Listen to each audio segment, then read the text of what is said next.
Welcome to another Kyle High Club podcast episode. And as per usual, I have a very special guest with me today.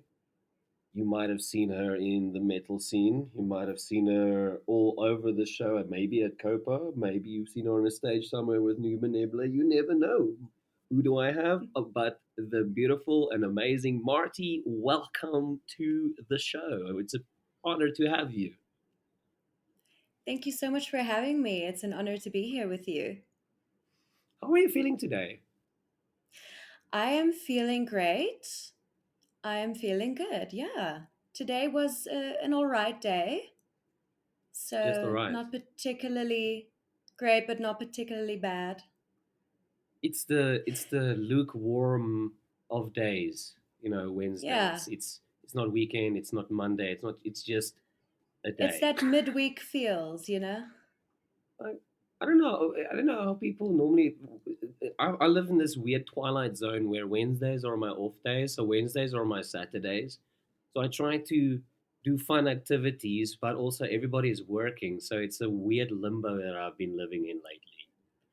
It's actually the same for me. Wednesdays are normally my days where I don't have university or band practice or any responsibilities.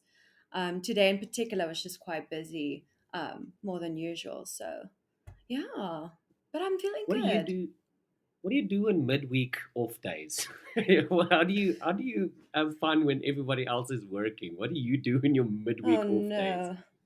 Well, I put on my little pink tracksuit and my gardening boots and I pot plants and I water my plants and I chat to my plants and I hold funerals for some of my plants that might have died.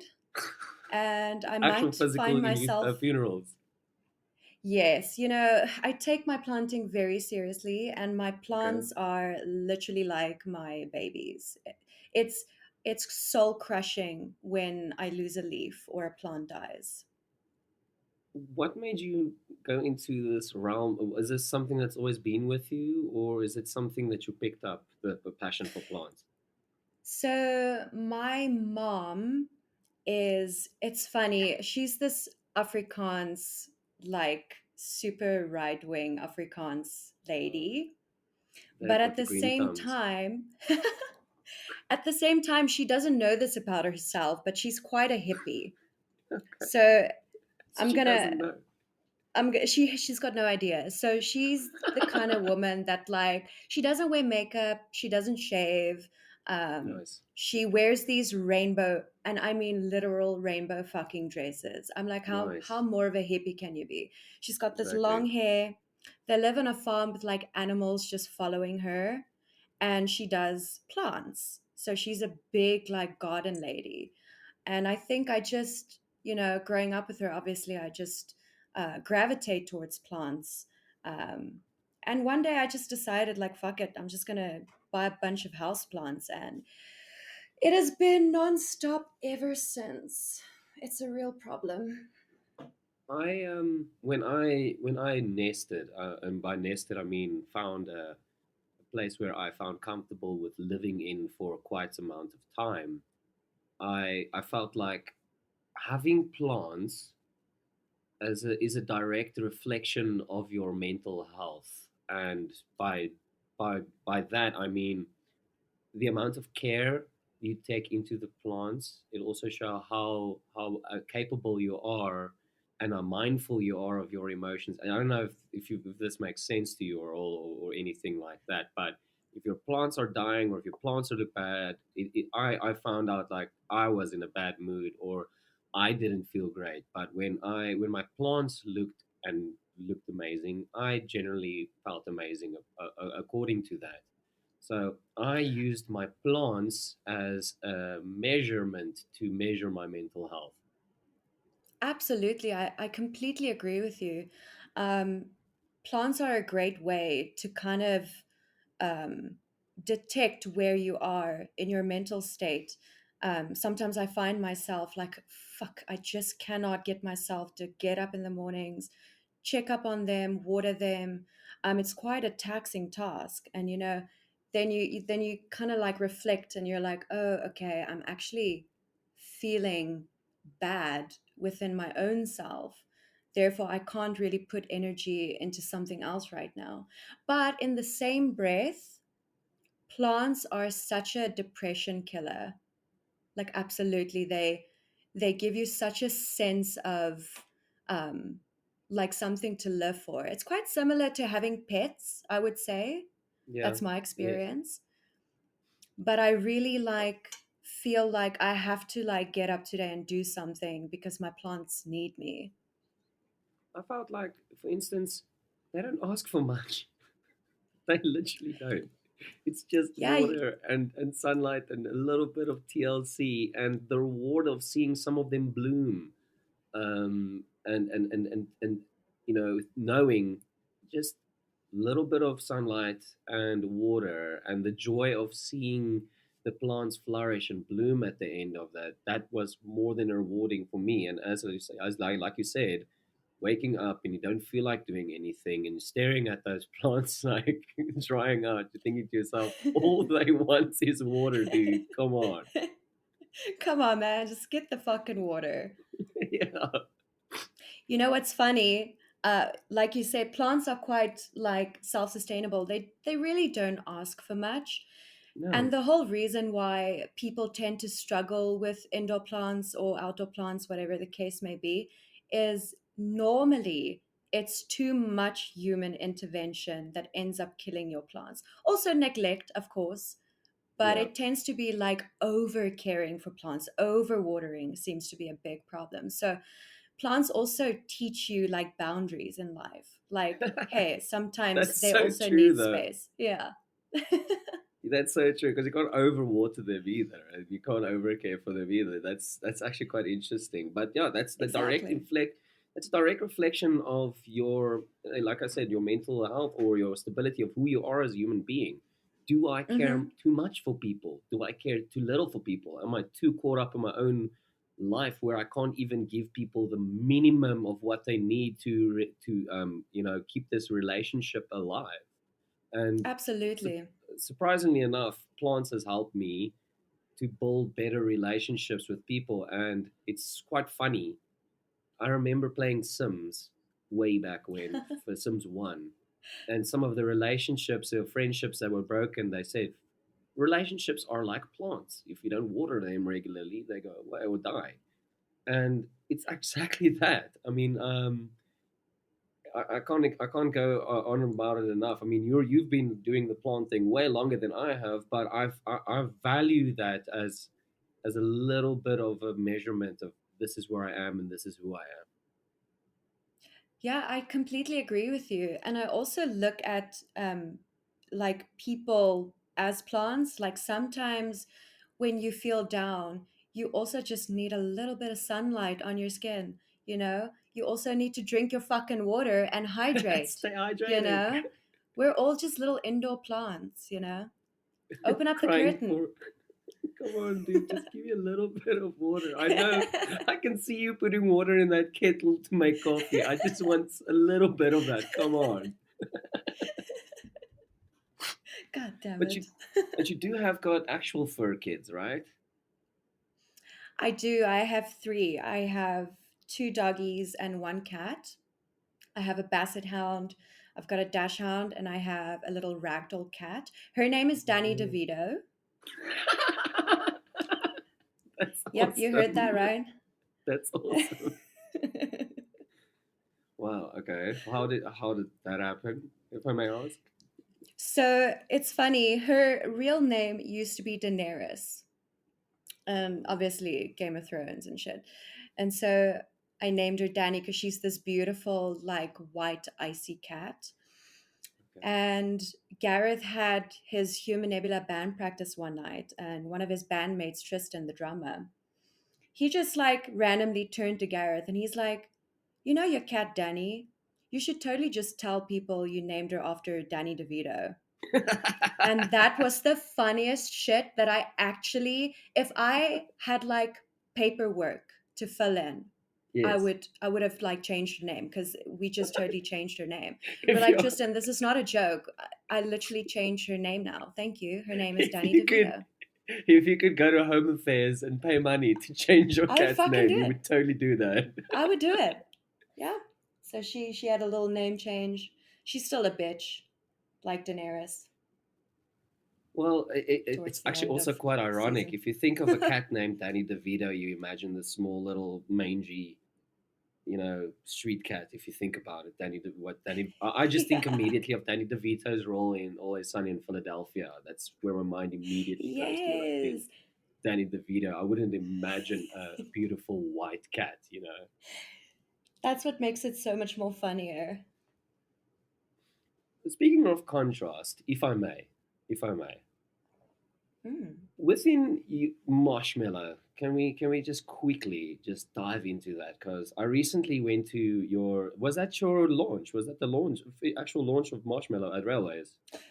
So that was technically our launch, yes. It was our second show ever, so it wasn't our first show, but it was basically a launch just surrounding the release of our first single titled Pink as Fuck. So I just decided, you know what, it'll be cool to just introduce Marshmallow as a band, to just host a little show titled Pink as Fuck in honor of our first single.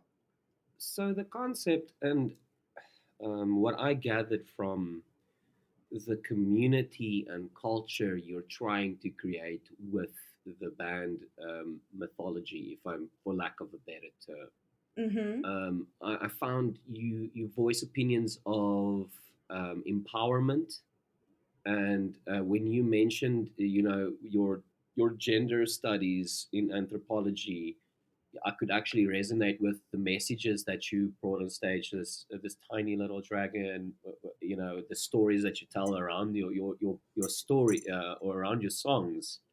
You're taking the fragile nature of Pink, and something that generally people assume can't defend themselves, and you empower Mm-hmm. them with a metal scene, but also the stories wearing the bones of their enemies along with that.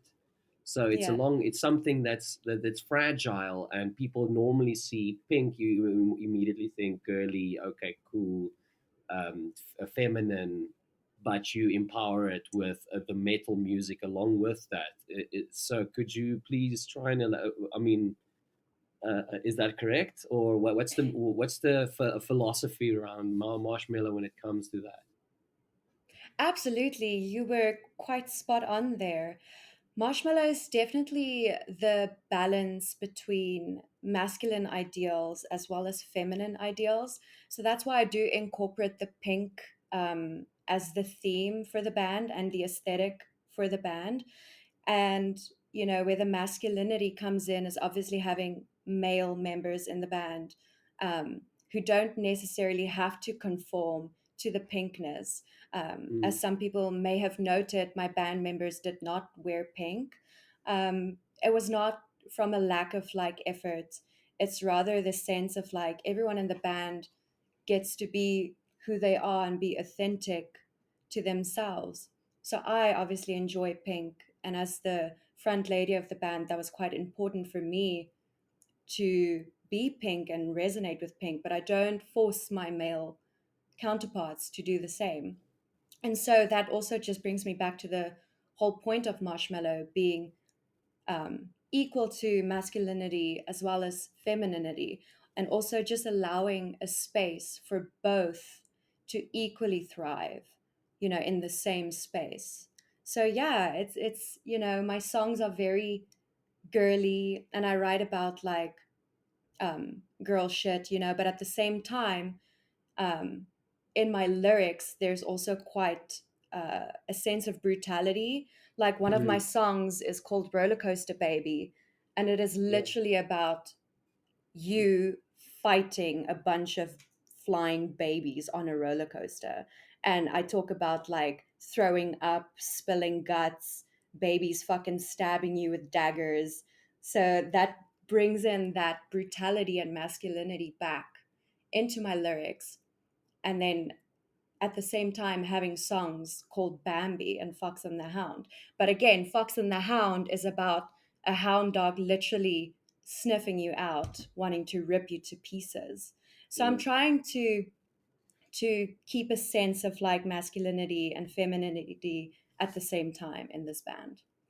I I I just like the community that you are trying to create with this band, and like you sister say, the hound dog, as what I got from it, you like, especially being the pink front lady. People normally assume or call males, going out there prowling the nightlife as hound dogs, especially like how Elvis Presley liked to portray it as well. And Mm-hmm. along with your message is not only do we can you actually be empowered, but there's equality along with it, but also you've got that strong message of don't fuck with me, at the same time. Exactly. and Exactly. and it's portrayed in such a beautiful manner at the same time, and that's what I was, out of everything, the whole entire aesthetic, like you said, the band members being themselves, and the pink aesthetic along with the music. I'm just in awe with the whole entire message of your band, and I just wanted to commend you that it's really well done. Thank you so much. That's really wonderful to hear. What made you is high rate still a thing, or what happened there? Yes, so high wraith is still very much a thing. We're just in an extremely long hiatus, unfortunately. We just had some really bad luck with a bunch of member guitarist changes. We just have a curse. We've lost like six guitarists now. Wow. Um, Are and they in still this alive? process, no, no, unfortunately not. Really? They're somewhere off into the abyss. No, I'm Wow. joking. They're still very much alive. I was gonna say, don't, if you're a guitarist, don't join the band. You might die. Oh my god, the vocalists for High Earth are fucking serial killers. No, so they're all doing their own thing. Some are in different bands, some just given up on music altogether. Something that's quite tough about High Earth is almost every single member in High Earth, except for myself, over the last 7 to 5 years, have lost family members. Oh man. Like they've passed on. So there's a lot of trauma and like broken people in the band coming and going. So it's just been quite the process to just find some stability. But we do have a full set written out. We are introducing a new drummer soon because, unfortunately, along with all the member changes, we also lost our drummer. Um, so That's yeah, not I hard would to say get. Harith is just struggling with member changes, but we're getting there. It's not over. But luckily, you're keeping the show alive with Marshmallow right now, and it's an exciting venture. And is this kind of is this in a sense a live study of your anthropology adventures? It's weird how the timing of it worked out because my anthropology studies, which is obviously very gender based, surrounding the metal community, but it's completely separate to Marshmallow. Um, but at the same time, I do think Marshmallow influenced my decision in picking this topic. Oh Um, wow. and obviously, with anthropology, doing research, you kind of have to do field work. What field work Mm, entails is kind of like going to the field of your chosen topic, which in my case would be metal shows, and then yeah. going to metal shows and observing people, talking to people. So, Marshmallow and Marshmallow shows in particular is such a great um, area for me to actually conduct my research and my Yeah, it's actually studies the perfect for. grounds for that, especially being Yes. in it, and you can get it from the band perspective, the crowd perspective, the fans perspective. There's so much to unpack in that whole entire. I mean, you actually being in the scene put you at a very interesting spot. Exactly. So, yeah, that research is going really well. I'm currently in the fieldwork phase as we speak. So, very excited to um, write up my project and see where it goes in future. Are there any other subcultures that piques your interest? So, obviously, besides anthropology from an academic perspective, I also am very intrigued with psychology. So, my goal is to also do my honors in psychology, because anthropology and psychology kind of like go hand in hand together. Hmm. Um, yeah, other than music, I'd say those two fields pique my interest. Obviously, plants, even plants as like a business, really pique my interest. I want to try as my plan B in life if all else fails. I'm just gonna like start a fucking plant nursery and sell plants. A plant nursery where you can have live shows, and as your entrance fee, you need to adopt a plant. That's amazing. I love that. Yeah, you need to, even if it's just a little cactus, you need to adopt a plant when you come watch a show. I love that. That's actually not a bad idea to incorporate just in general. Yeah, I'm in. I'm totally subscribing for this. I'll command the merch stand. That's amazing. Like host a show, get people through the door, tell them if they come to the show, they get a free plant. Yeah, that's it. And I mean, if you tell me I get a free plant with along with my ticket, I mean, how can I say no? Oh my god, I would be if I wasn't hosting the show, I would be the first person through the fucking door. I would You can, change my outfit and get a wig so that I can get more plants. Yes, before the show, you just wear one of those comical, those disguises from cartoons with the big nose and the glasses, the thick brimmed Yeah, glasses, and the don't mustache, test just me. to. I'll fucking scam you. I'll Sorry, steal we're all from sold you. out. Sorry, we're sold out. I'm like, We're okay, sold who's out, but good? somehow there's only one person at the venue. That's odd. That's so weird. And that's the Oh person my on god. stage. Oh my god, it's all me. It's been me all along. It's just me. Oh no, all along. It's a Scooby Doo. A Scooby Doo reveals like, oh, I would have gotten away with it too if it weren't for you meddling kids. I love that. If you have to think about today in the music scene, you're in the scene as a musician and someone in the performing arts. Um, I see. I mean, I've been part of it. I've been out of it. I've been in all realms, from a performer to a spectator and a fan, especially here in Pretoria. And there's been a big metamorphosis, especially in South Africa, with generations of kids not having MK and radio, and all we having Spotify and music venues shutting down. What does it entail being a performer or an artist in South Africa for you? Do you think it's worth it for the money, or is it more of a passion project? Look, anyone in metal will tell you if you're doing this for the money, you're in the wrong industry. Yeah, You you need to go sell absolutely plants. have. Yeah, sorry, pal. Don't go sell some plants.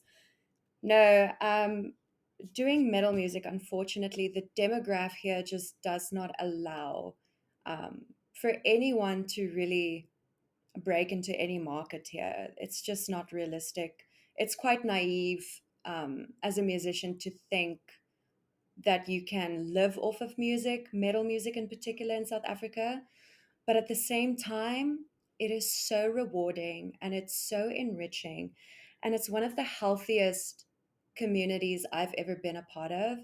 Obviously, every community has their issues and imbalances, but it's definitely one of the safest forms of music, which is ironic because if you don't know metal or understand metal, you'd naturally think it's quite violent and destructive and not really safe, especially from a female perspective.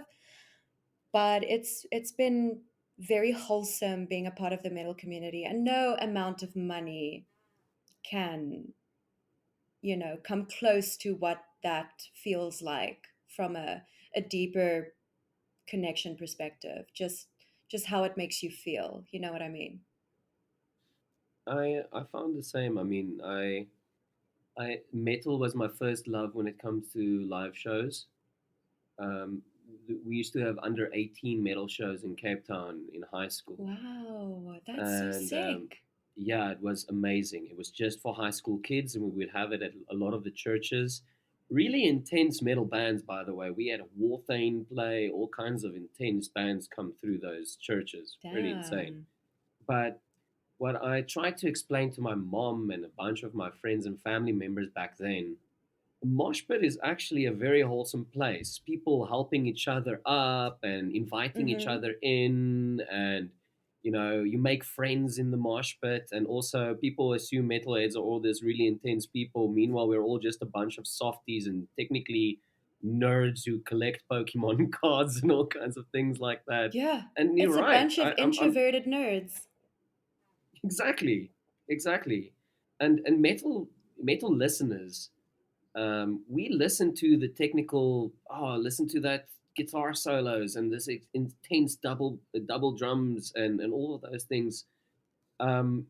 Metal listeners have got a weird palate when it comes to music. That's why in high school we were a bunch of purists. Oh, you listen to pop? Well, fuck you. You don't. That's some lame music. That's like the four same chords all over again. But it taught me Yeah. to actually listen to all kind and respect all kinds of music. Absolutely, I agree with you. You obviously get your elitists and Yeah, and they people are that, there. like you said, purists, and I think we all grow out of it at some point. Because at the end of the day, you go to metal shows for the music and for the community, and you resonate with metal because you don't fit into a normative society, a society that wants you to be a particular person. So people who listen to metal and go to metal shows tend to be more of the, in quotation marks, like the underdogs of society, but also people that also just want to live outside of the box. We can't be boxed in, can't be told what to do. And so uh, metal, from the aggressive perspective of the sound, it's also just a way for us to release some anger and emotions without going to a bar and like punching a dude for looking at us the wrong way. Yeah. We release Or our anger and our emotions and our trauma in such a healthy way. It's actually quite therapeutic at the end of the day. 100%. For instance, your show, I was sitting at home and I had a tough day, and I can't remember when. I'm only back in Pretoria now for a small amount of time again, and I had a rough day at work and I didn't feel like going out. And I told myself, you know what? Fuck it. I'm gonna go.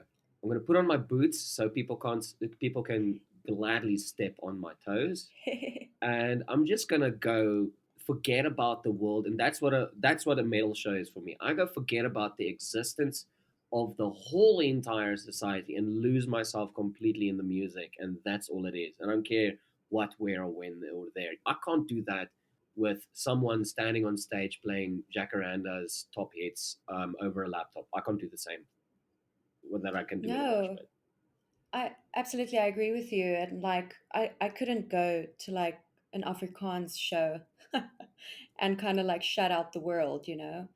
Metal really gives me the space to just be and authentically be yourself, because metal is so inclusive and so accepting. Again, like we said, you do get your elitists, but more often than not, you find at metal shows that people are just so warm and welcoming, and you can just be yourself, lose yourself in the music, and just shut out the outside normie world.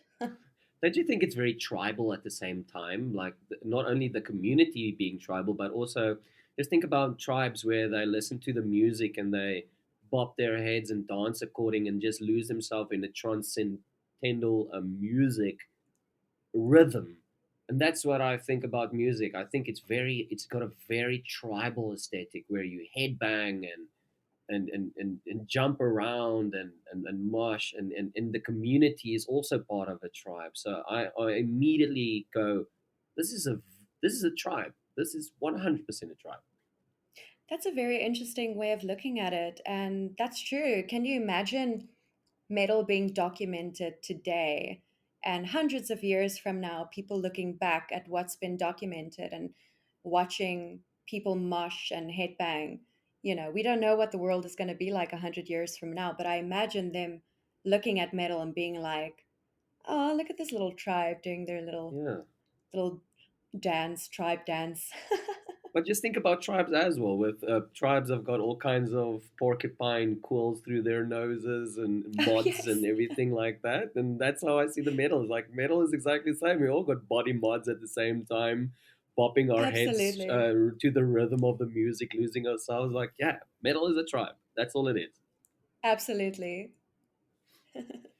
If you had to, if you had to put yourself in a realm of an instrument, if you had to be an instrument, and live in the world of instruments, what instrument would you be? That's a very interesting question. I've never come across such a question. That's quite intriguing. Um, the first picture that I saw in my mind was the harp.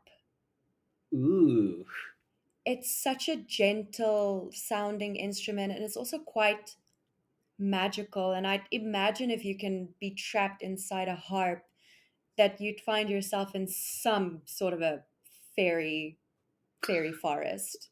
100%. I wouldn't want to be the piano or a drum kit. That sounds right. That's like BDSM kind of shit.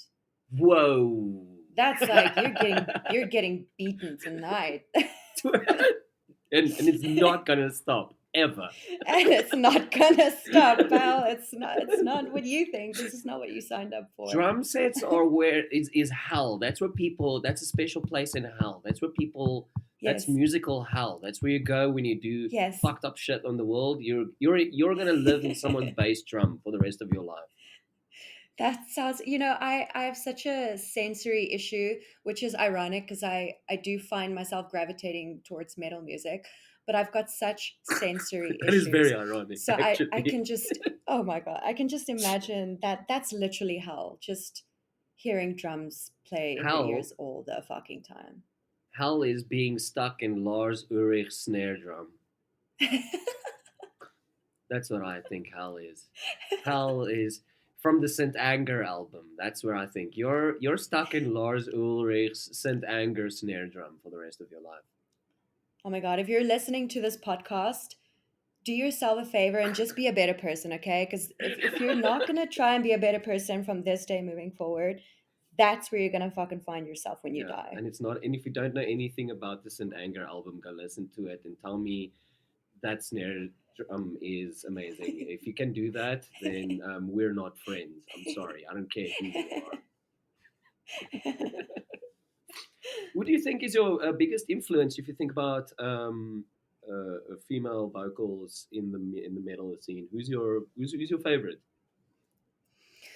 I have three bands that come to mind. Two of them are fronted by ladies. Mm-hmm. The first would obviously be Spirit Box. That's a no brainer. Courtney LaPlante is like It's one interesting of the that you say women. that. Yeah. She's absolutely killing it. She's an incredible vocalist. Really, really look up to her from a performance and a vocal point of view, especially a vocal point of view. She's really good at like cleans as well as growling and screams.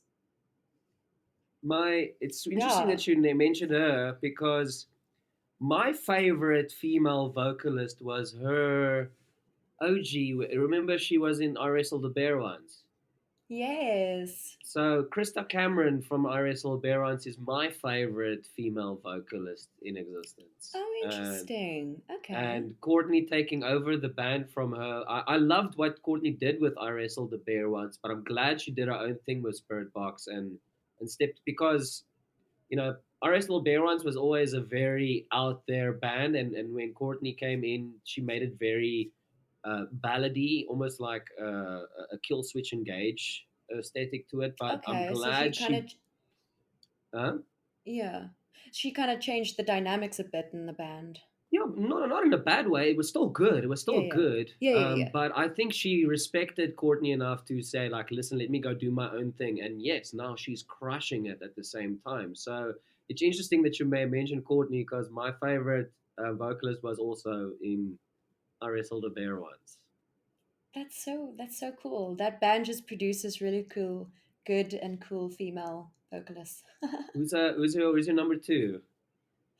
That would be Lena Scissorhands from a band called Infected Rain. Ooh, She wow. is incredible. Um, yeah, also just I think I might be wrong. It's a Ukrainian Russian kind of band. But they're quite popular. And then thirdly, it's not really so much female fronted based, but a band called Make Them Suffer is also one of my favorite bands. They always incorporate like this hauntingly beautiful lady vocals. And they currently recruited a permanent female vocalist now, and she does cleans and screams in the band. Um, yeah, just incredible. Those three bands are incredible and my favorite, absolutely. Would you say some of these are marshmallow influenced or not really? So it's interesting. High Wraith currently is a little bit more Spirit Box influenced, I would Yeah. say. Marshmallow, it's very difficult for me to really say what band influences me in that particular way, just because the music is so different. It's very alternative, It's also probably almost new a little bit metal. more personal marshmallow for you. I think it's a little bit more personal. Yes, I think it's more inward and then towards outwards versus outwards coming inward. yes, exactly. That's a good way of putting it. Because I felt what I felt from I've seen Ira like tons of times, and Mhm. seeing you with Marshmallow, it's kind of it felt a little bit more personal, and it almost feels like you're a little bit more passionate about it because it's such a close personal project. That's what I took from it. Absolutely. With High Wraith, I always felt it was complicated from a vocalist perspective because in High Wraith I never did the growling. I never knew how to do it. So obviously, I was always just the clean vocalist. And I always felt a little bit out of place. Sometimes I felt like I wasn't really respected as a metal musician because I wasn't doing something particularly metal. I was just singing. And that feeling is what pushed me to learn how to growl because I wanted to experience doing something that is particularly metal, and not just sing, but at the same time, still allow myself and Marshmallow to do what I do well. And that's obviously singing. Singing has been a part of my life since I was a little girl. And I studied vocals, I studied music. So singing, clean singing is a very big part of who I am and a very big part of my personality and growth as a person. But at the same time, learning how to growl is also, advancing my vocal technique in a way that I never imagined I could. Honestly, how does someone start to learn how to do that? I'm honest. I want to know. Like, That's a very difficult question because I think when you understand vocals, like singing, you mm, just naturally have the tools to just understand growling or utilizing these vocal skills and then utilizing them in a different way to produce a different sound. So I didn't have a very hard time learning how to growl. It almost just happened naturally. And it's very difficult to explain to people like how I do it because I don't know. I just learned how to do It it, just happened. and I You know just my go Super voice doesn't Saiyan. hurt. Hey?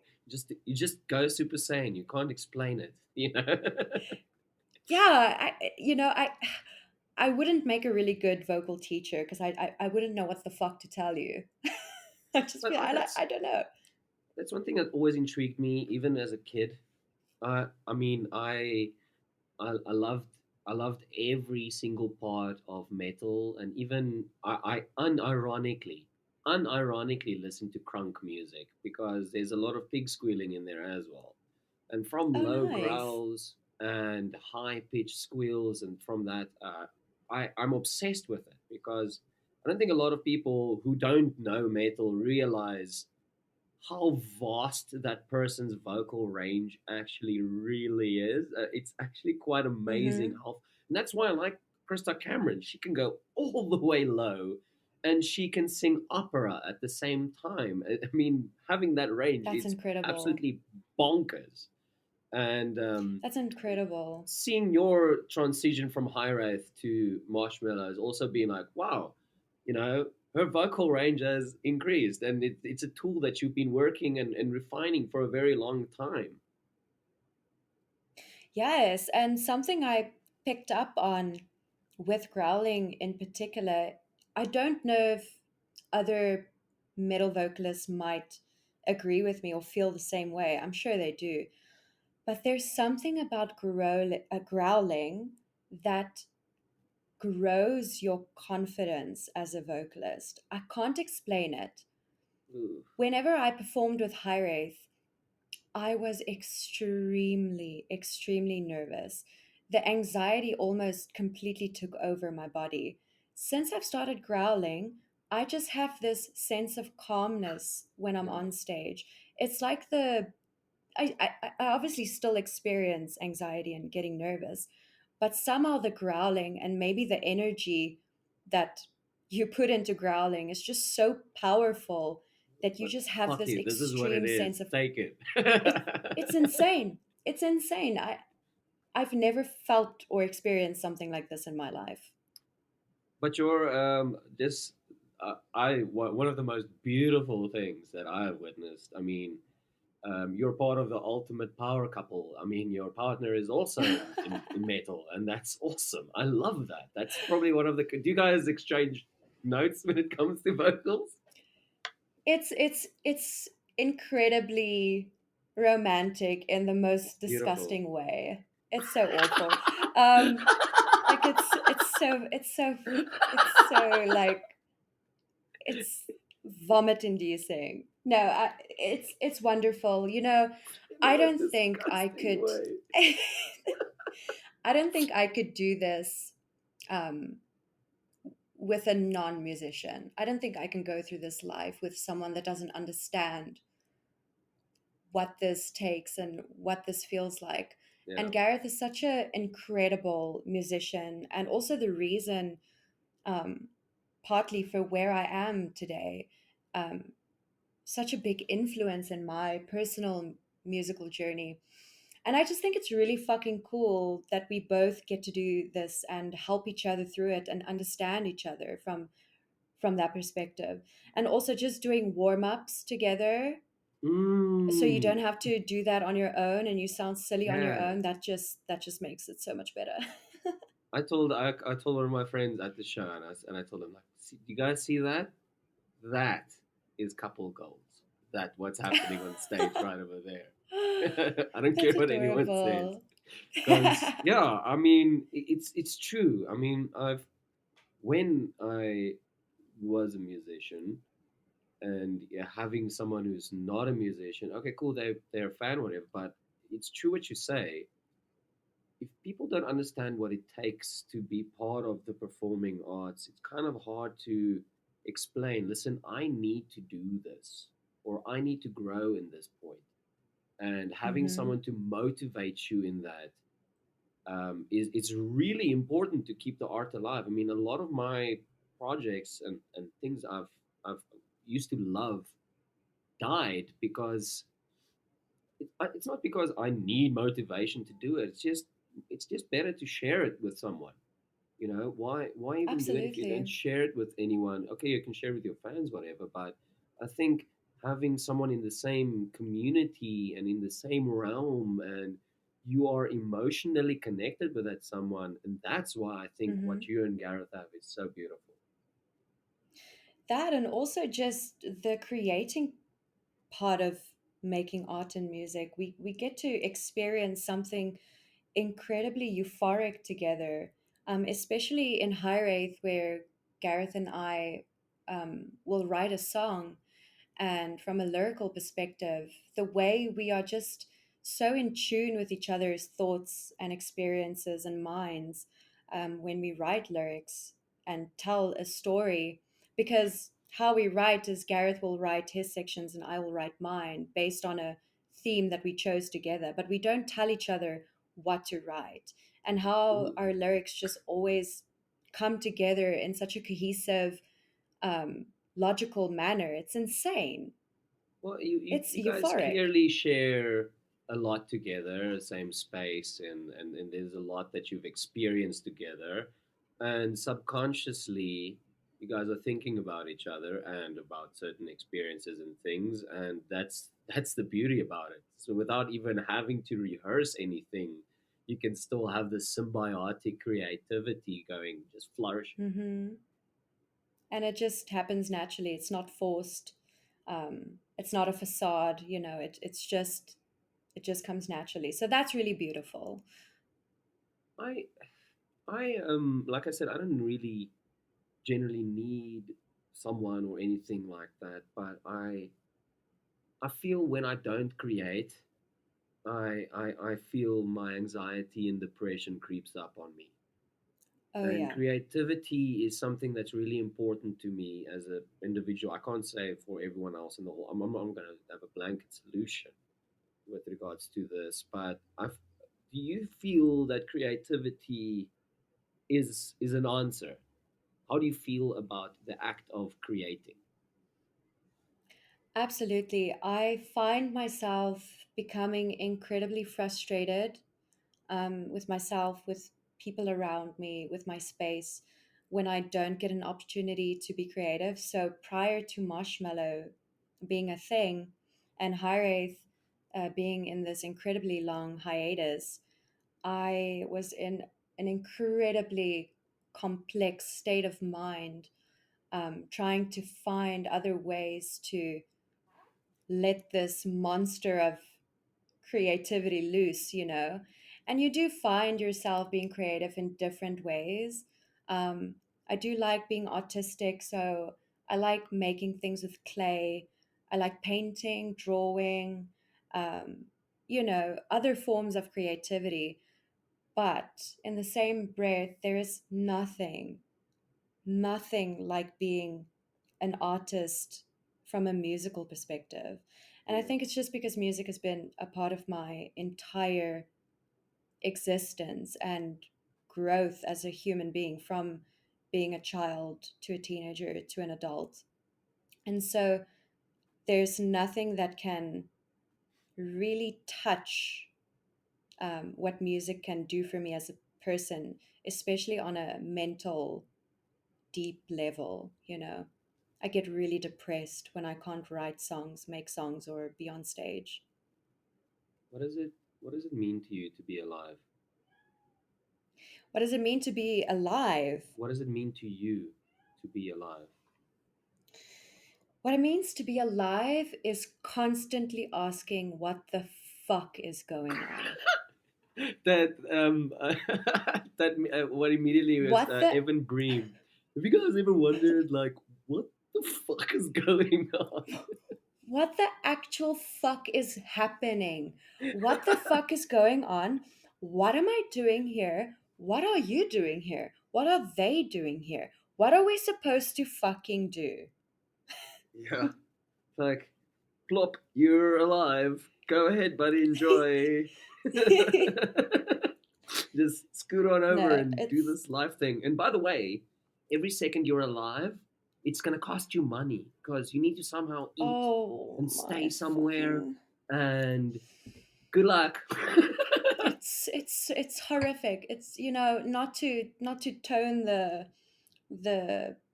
the feeling to a darker tone, but being alive is exhausting. It is. It's extremely difficult. And yes, we find happiness and humor in others and pets and plants and music. But at the end of the day, when you like rest your head on your pillow, you tend to think like, just what the fuck is going on? Where are we going? Um, Gareth and I always like to say Earth is kind of like this spaceship. So it's spaceship Earth. Yeah. And we're just flying into the abyss. And I think God forgot about us, hey? Like, oh yeah. Because we're tiny. We're technically, according to other planets, we're minuscule. We're like a flea on some dog's back somewhere in the universe. Right? And how insignificant does that tend to make you feel? It's actually, Like, yeah, scary. it's frightening. It's frightening. Space is frightening. I am so intrigued with space. I always look up at the stars. Is one of my favorite things to do. I always try to find a shooting star. That's like my ultimate goal. Um, but it also just brings me back to like feeling very insignificant. And then you ask yourself, like, what the fuck are you actually doing? Like, what are we Just supposed to do? living, Where are we man. supposed to I'm go? just Yeah. living. Let's take it day by day. If you It's have not that to, deep. if an alien has to come down to the planet and say, what's life all about? Like, dude, a lot of questions. That's it. A lot of you're Yeah. questioning everything, everything. But don't you think knowing, knowing that you are actually a small, insignificant pebble in the vast cosmos makes it also really cool at the same time. Like, you know what? I technically don't need anyone's permission to do anything whatsoever. So fuck it. I can do anything. Exactly. That, at the same time, like you said, like being alive, the chances of you being alive right now it's extremely rare and unlikely. And the fact that you were born the way you were born, you could have been anyone else, but you are you. And so there's something beautiful in that, and just getting one chance at life, and the fact that you are actually getting this chance. You were born and you are here. It's your responsibility to, even though you didn't ask to be here, it's your responsibility to take charge of your own life and kind of like make your own fucking decisions. But I hate when people say, I didn't ask to be here. I'm like, dude, do you know how Hmm. awesome it is to actually be here? What, do you want to be a sperm cell in some other teenager's sock or other? You Yeah. know? You have the chance to experience life. Like, that is insane. Mm. And, And and you and only life get is, one chance. do not make a chance to blow. Anyway, life is a what do you call it? Hourglass. Someone puts an hourglass in front of you. Boom. And what are you gonna do before that time runs out? The last granule is done. What are you gonna do? Are you just gonna sit there and stare at that hourglass, or are you gonna actually do something about it? That's it. That's all it is. Exactly. Because you also like can't just waste your life away because you didn't ask to be here. Like, do something. And Change your life, change your perspective. and if you and there's nothing wrong with if you where you are right now, and if you enjoy where you are right now, and you don't want to change anything, kudos to you. Fuck yeah, dude. High Yeah. five. Have at I it. mean, the goal is to be content in life, so that's a great space to be in. Yeah, but I also think it's the norm in society, and then you go into social media and the community, and you're like, whoa, Mm. calm down.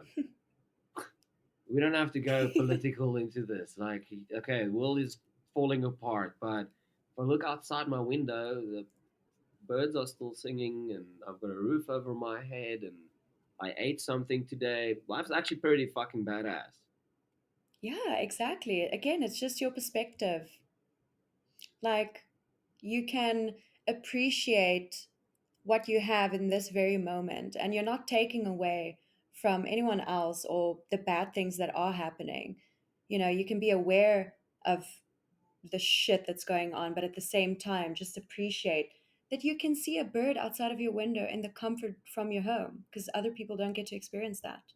And how cool, how fortunate am I that I'm in a technological age where I can have a conversation with someone, not even in the same room, and tomorrow anyone in the whole entire planet can listen to two individuals who've had certain experiences just share their perspective, and what we say and where we are from can change someone else's perspective and way they see life. How amazing is that? That's so bizarre. That's such a bizarre thought. You know, someone in China can listen to us tomorrow. you know, That's so bizarre. That's insane. yet we just we literally just spoke on how insignificantly small we are, but we have a perspective of what massive impact we can have on just one Yeah, and how of those ants in the connected anthill. everyone is. Mm. Yeah. Like we're all connected in some way. And yeah, again, insignificant, but at the same time, in your little world, in your little community, you've got the power to make a difference. And that's quite significant. I like to think of, you know, instead of talking gender and race and everything like that, one of my favorite, it's a very hard watch. It's a very hard watch documentary, but it's called Earthlings, Oh, yeah. and it's about animal cruelty. It's a really intense watch documentary. Oh. It's very hard to watch, right? But it creates perspective, but also what my favorite takeaway from that whole entire documentary was the animals around you, the plants, everything that is life and sustain life. We are all earthlings, and Mm-hmm. that humbled the fuck out of me. How you treat a plant, how you treat a bee, how you treat an ant and a fly, and everything that people just eradicate and see them as pests. We are Mm-hmm. all earthlings, and to me that is probably one of the most beautiful things to realize. If I have an interaction with another live animal, or if I sit under a tree that's giving me oxygen, I've got so much more love for these other souls and sentient energies, because we are actually all part of that same spaceship you're talking about. Absolutely. And again, we're all so connected with everyone and plants and animals, and it's our responsibility as conscious, educated, logical thinking beings to take care of the things around us. And so it's really important to not just look at everything else that isn't human as like almost like an enemy in some way, It's like like, how arrogant are you? killing the spiders in your house. Hey. How arrogant are you to think you are better than that spider right now? What gives you the right to Yeah. think you have got any better reason to live on this planet than that spider right now? Yeah, and humans are taking up so much space. How arrogant are we to think that all the animals and all the hojos must like move away from us and not bother us? So you We can are have your invading mansion, their space. Yeah. you know. And shame that poor Jojo only has got a fraction of life on this planet, and you want to eradicate the small little window of existence that animal has just because Yeah. they're sitting on you. Yeah, you no, know? I really don't condone killing bugs. Um, I'm severely arachnophobic, but I am so intrigued with spiders. So It, intrigued, it, but I'm so frightened. But I have a rule: we don't kill bugs in our house. Um, the only thing that I will kill though is a fucking cockroach. uh, yeah. I don't But know again, they why. also have their role, you know. Well, they can have their roles outside my house. One of my favorite, one of my favorite quotes. It's one of a. I can't remember where I heard it from, and I still carry it along with me everywhere I go. Like, how arrogant are we as humankind? We see a creature with the power of flight, and we think to ourselves, I'm going to put that thing in a cage and make it shit on old information. And that's what we do with Yo, birds. what the hell? What the hell? You know, I'm gonna That this beautiful thing that can fly anywhere. I'm gonna put it in a cage and make it shit on an old newspaper. Speaking of flying, did you know that bumblebees Yeah, actually the way their bodies are designed, they're not supposed to be able to fly, but somehow this bumblebee figured out how to defy whatever it is the and rules of just gravity. they just learned how to fly. That's insane. They're not supposed to scientifically be able to fly. And the bumblebee's like, "What do you mean not supposed to? I do what I want. I'm Don't tell supposed me to. what to do. I'm supposed to what? I'm gonna show you what I'm supposed to do. I'm a bumblebee. Don't I'm a tell me what to bumblebee. I'm a do. I'm a bumblebee. bumblebee, bitch. I'm a bumblebee. I'm a bumblebee. Bumble. I just think. What's that? What's that one hormone monster in Big Mouth, the female one? Oh my god, yes. When Yes, she yes, says yes. bubble I know bear, what bubble bear. oh, bubble barrel. Yeah, Gonna woman, that's how put it. put you in a little bubble barrel. Yeah, I love bumble her so bear. much. That's That's brilliant. Marty. Uh, Yes. I'm at the part of my show where I've got the same question that I ask all my guests, and I'm Ooh. gonna ask you right now before we close this beautiful little chat of ours off. If you could share absolutely anything to anyone on the planet right now, what would it be? If I could share anything with anyone on the planet right now. Yeah, anyone. If you had to Okay. say something, whatever you say right now is gonna go out there in the cosmos forever and ever for people to listen until the internet doesn't exist anymore. So you have that little window to share anything with anyone out there. I'm gonna regret this, but if you have IBS, do not eat pizza Wow, because it'll make you shit. that's